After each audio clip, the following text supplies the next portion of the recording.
With an onslaught of battle royale games being released and a bunch of early access nonsense coming out, Radical Heights is a gem of a game that went off to the wayside. The game gets a lot of flack, but honestly, it's one of the most forward-thinking projects out there, with its social commentary on how it's so easy to purchase guns. I mean, look at how simple it is for me to walk into this convenience store and buy an AR-15.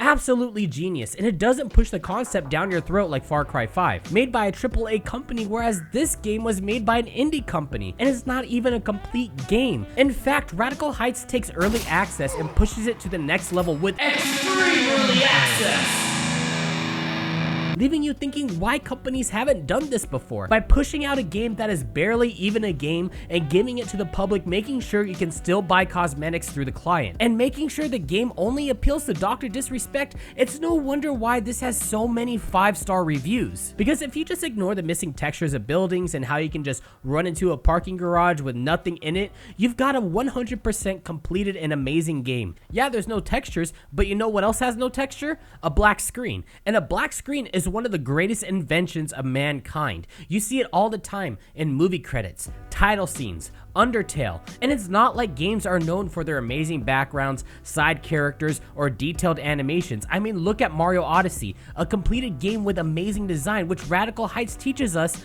as wrong, because it's an early access game, so it doesn't have to have amazing assets or great design on launch, like Slay the Spire, They Are Billions, Secrets of Grindia, Dead by Daylight when it first came out. And as we all know, every one of those games have very horrible reviews, especially when compared to Radical Heights, so they're obviously doing something right. I mean, if you think about it, Riot Games is League of Legends. When it first came out, there were only 40 champions, so it wasn't even a completed game.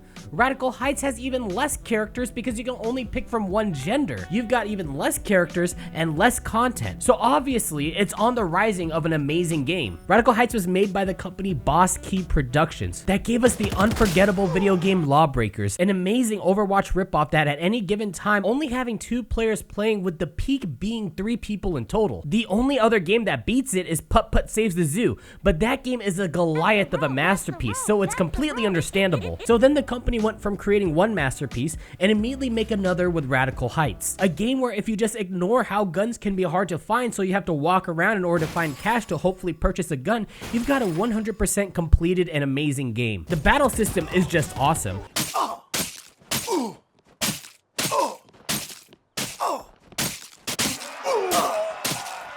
When you pick up a gun and it just doesn't load in for your character, so you die without being able to shoot the other player, it's never been done before and really pushes the boundaries of RNG in a battle royale game. But honestly, if you have a problem with that, you can just ignore it, because when you do find a gun, you can't reload it while you're running, so you just shoot an empty gun. But honestly, if you just ignore that small little problem and really appreciate the loading screen that makes you wish you were just playing Tony Hawk Pro Skater 2, you've got a 100% completed and amazing game.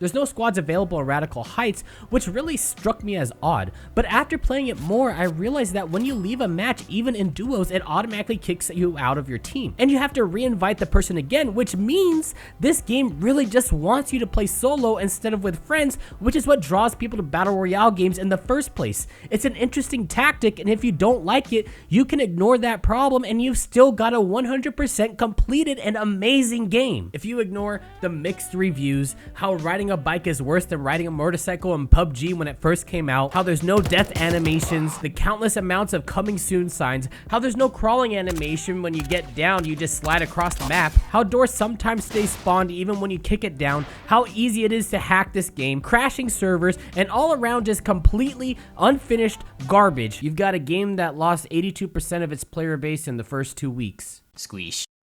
If you want more stuff, you can follow me on Twitter, Instagram, and Facebook. Wow. Plus, we've got new merch in the store along with a Golden Crown hoodie, so go grab the merch in the store to help support the channel by clicking on the link in the description.